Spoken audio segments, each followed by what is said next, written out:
Caleb Williams, in my opinion, an absolute bust waiting to happen. I think that might be an unpopular opinion. I think he's an incredible bust waiting to happen. You have to understand this guy was not highly Somebody's touted. smoking something tonight. Huh? Somebody's smoking something tonight. Oh, you guys are on. Yeah, if you think I would be, I think the Bears are probably the dumbest team in the draft this year because I think that ultimately they didn't do right by Justin Fields. They didn't have a coaching staff around him. They didn't surround him with any talent. They've already and he's already kind of progressed. And they said, let's start all over with literally Justin Fields 2.0. I think Caleb Williams is a bust. He's coming in thinking with a huge ego, right? He already seems like he's going to be incredibly difficult to work with. Incredibly difficult to work with. And he hasn't proven anything. He didn't. Yeah, he had some success at Oklahoma, some success at USC. Didn't win national championship. Didn't smell the national championship. And you think this guy's going to turn around a franchise that's really been in the toilet for the last 20 years? So, Johnny, there's no way. Johnny, if you were the Bears, how would you have played the first overall pick?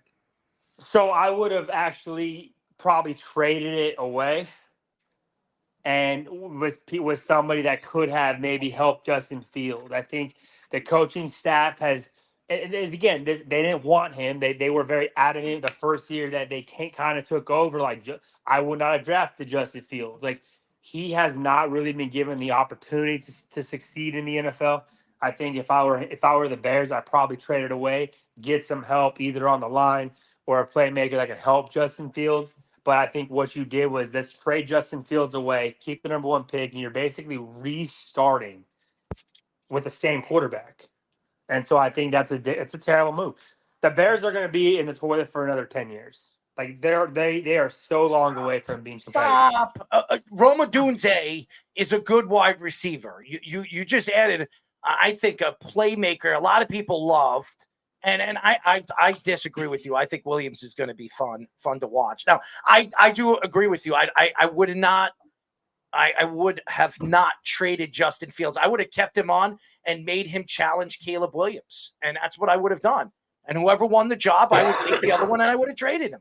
That's what I would have done. Yeah, see, but the biggest Bears mishandling, question mark, red flag, call it, whatever cliche you want, is they only have Eberflus under contract for one more year.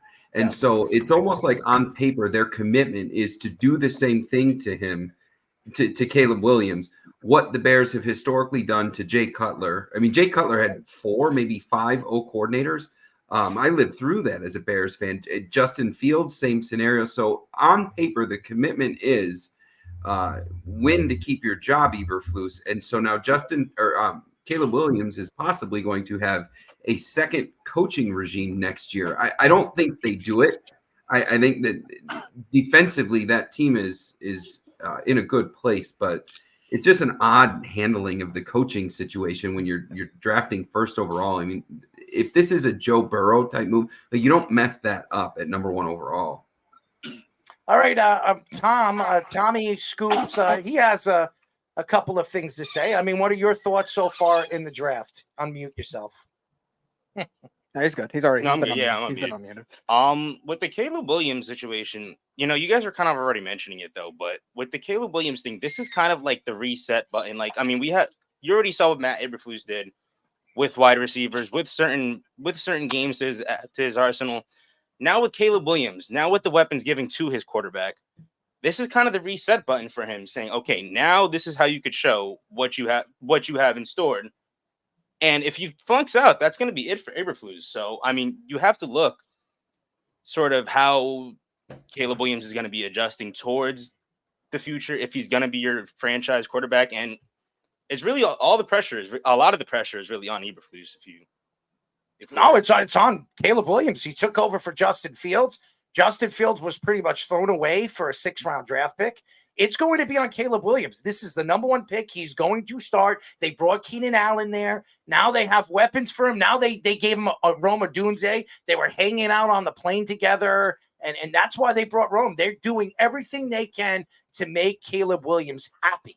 That's what they're doing. So my question for that is this.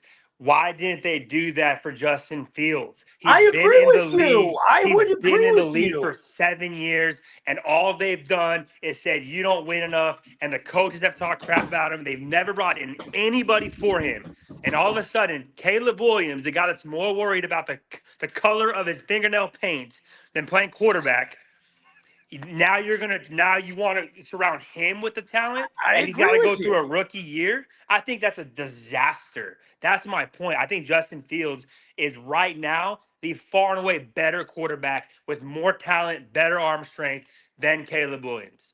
But they didn't Obviously. do anything by him. By the way, we are talking to Dynasty Nerds managing editor Dennis Bennett. He's joining us. I know he's a busy man, as tonight is draft night. But Dennis, what are your thoughts to all these arguments? So, I live in Columbus, Ohio, and I love the Ohio State Buckeyes. And I think Justin Fields got the shaft. That being said, he was not without flaws. I do think Caleb Williams is a better passer coming into the league than Justin Fields was.